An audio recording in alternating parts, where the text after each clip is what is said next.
Hi everyone, my name is Michael King and I'm going to review the 8.4 by 11.25 ugo Pochade box by New Wave Art. The big question is it worth it? Short answer, yes. Watch the rest of the video if you want to find out why. I just want to say that this is not an affiliated or a paid video of any kind. This is me reviewing this product on my own time. I'm just a plein air painter now for about 12 years and I have an industrial design background, so I know products really well. I chose the medium-sized box. It's 8.4 by 11.25 in size, and I think it's 1.25 thick. They do make two other sizes, an 11 by 14 and a 6 by 8. Now, I'm more than happy to review those two sizes as well. Maybe New Wave can send them over. Just saying. Now, with this size, though, it does accommodate a variety of sizes, which I like. I'll get into that a little bit later, though. Well, what are the particular features of this ugo Pochade box? Let's start with the size. This one comes in at 8.4 by 11.25 by 1.25 thick, and it weighs 2.1 pounds, which is probably about 10 pounds lighter than my previous Pochade box. At this size, I find it great for placing into my backpack for when I go hiking, and it's also very easy to carry. It kind of reminds me of a small laptop. I have to give it full marks on its size. I really like the medium-sized version. So let's talk about panel sizes.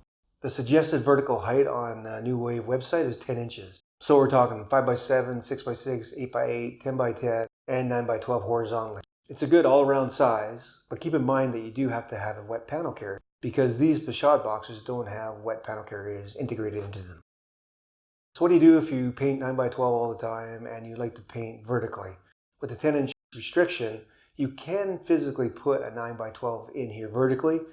There is only one caveat, and it's a little precarious. Now, it shouldn't fall off, but there is the potential for this. But I found an easy solution, and I'll get to it a little bit further into the video. For panel sizes, I give it a 4 out of 5. For me, it needs that stable 9x12 vertical out of the box to get 5 out of 5 stars. Now let's talk material. The main top and bottom of the Pochade box are made with 3/4 inch Baltic birch, which is later reinforced with aluminum strips at the hinge area. The adjustment panel holders themselves are made out of stainless steel, and those will last longer than the box itself. From my previous statement though, you might be thinking, plywood, really? But I have to tell you, Baltic birch isn't your standard plywood. Two things about Baltic birch. It has a lot more strength than your standard plywood, and it has a lot more stability. Think of it as what plywood should have been. Then you might be saying to yourself, well, why is it reinforced with aluminum? Well, that's an easy question to answer. Although Baltic birch is very stable and strong, when you thin it out or start putting holes in it, that's when you can start creating weak points, especially when those areas are repeatedly stressed, like the hinge area. So as you can see in the hinge area, that's where the aluminum strips are. And this ensures that all the force applied when you're opening and closing the box is transferred to the aluminum strips and not directly to the plywood. For the material and construction, I give it a 4 out of 5 stars. Now I only give it 4 out of 5 is because I've only been testing it for about 5-6 weeks now, and I really haven't put it through its paces. So maybe in a year I'll do a follow-up video. Magnets. Everybody seems to love magnets. All products these days are coming out with magnets in them. Most new products these days, they're integrating magnets in some way. The first magnets I ever saw in a Pochade box was with the Alla Prima Pochade box, which was my very first one. So what do the magnets do on this product? Well, they hold the panel holders in place and allow for easy adjustability. They also allow for secure closure of the box and as well for their integrated accessories that you can attach to them. And now, unfortunately, I didn't get the side panel holders with the box, so I'm unable to give it a review on those, but I can really see them being handy, more for mixing paints than for storing your brushes. Again, I gave this 4 out of 5 stars. Why? At one point, I was opening the box and one of the magnets came out. It was easy fix, all I had to do was epoxy it in, but the fact remains, it came out. Friction hinges. This has to be one of the best aspects of this box by far. So what are they? Basically, friction hinges are hinges that will stay open at any given position due to the friction between the axle pin and the knuckles of the hinge. I've used and built a lot of Pochade boxes, and I have to say, these are by far the best friction hinges I could get. In fact, I wish I could buy these hinges separately so I could attach them to my homemade boxes. With this friction, it does take a little bit of effort to open this box, but they allow for the holding power at any angle you set it open to. This has to be the most sturdy Pochade box I've ever used. Now in this case, I have to give it 5 out of 5 for the hinges. They're just simply fantastic. All ugo boxes use the 1/4-20 insert that allow you to mount it to any standard tripod out there. Now the good thing about this insert, it's installed from the inside, so it doesn't matter how much you tighten the tripod mount to it, it'll never pull out. I have to give them a 5 out of 5 for designing this correctly.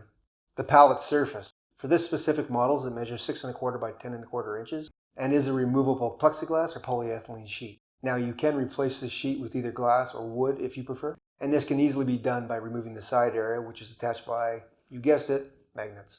Now the pallet size is small for me, but I thought I'd give it a try because I really wanted a lightweight, compact Pochade box.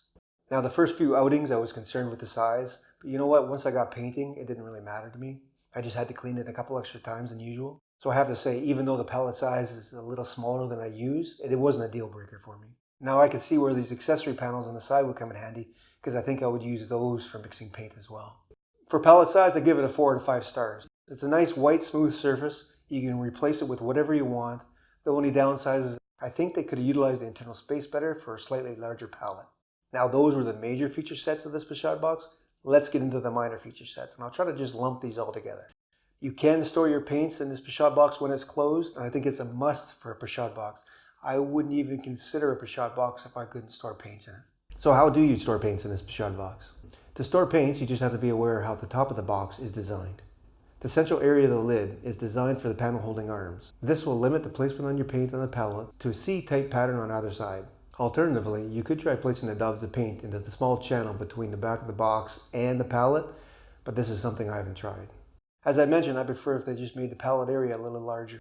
The finish for this product they refer to as a hard proprietary wood finish for maximum durability. They go on to say it's hand sanded as well. However, my box must have slipped through quality control as it had 3 blemishes on it. For me, if you hand finished these products, you would have easily found these blemishes before sending it out. This isn't the end of the world, of course, but these small blemishes over time can get larger and can start letting water in.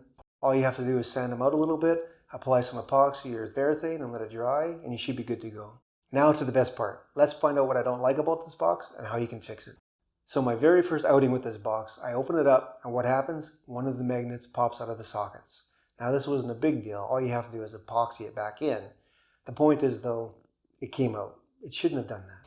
The last thing you want to do is glue the magnet in incorrectly, so when you close the lid, the magnets actually repel each other. Now without a doubt, the biggest drawback for me was not being able to properly hold a 9x12 panel vertically. It could be done, but not in a way I trust. It just felt flimsy. Why is this such a big deal to me? Well, I love 9x12 panels, and I love the flexibility of being able to go vertical or horizontal whenever I want and not worry about it. So what's the issue? The stainless steel arms that hold your panel in are held in with a row of 1/4-inch magnets. Now, they provide good holding power when there's a lot of them, but as you raise the panel holder higher, you get less and less magnet detachment.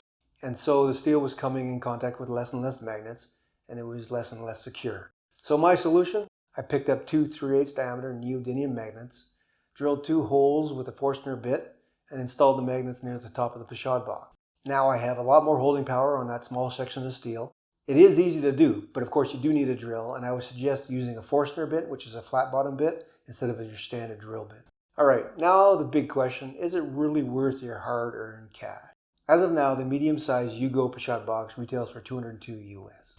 Now of course this doesn't include the price of a tripod, which you're going to need anyway, regardless of the Pochade box. But you also have to invest in a wet panel carrier. As an industrial designer and an artist, I analyze everything I buy based on the quality of materials used, its function, usability, and the cost. I have passed on many Pochade boxes over the years because, well, their construction is poor, hinges are terrible, the overall experience I can tell isn't going to be enjoyable. They just don't have it. There's nothing worse than spending $200 to $300 on a Pochade box and it being worthless in the end. I have to say, the new wave ugo Pochade boxes use great materials, all parts assemble and fit well. They use modern CNC manufacturing methods, so you know the repeatability and quality is there, and I believe will hold up to the test of time. To finalize this video, for me, I would give this medium-sized ugo Pochade box a 4 out of 5 stars. If you think I've missed something, have a question, or would like to know more, leave them in the comments below. If you've enjoyed or got something out of this video, hit that like button, share it with your friends. Catch me on Instagram at michaelking.ca.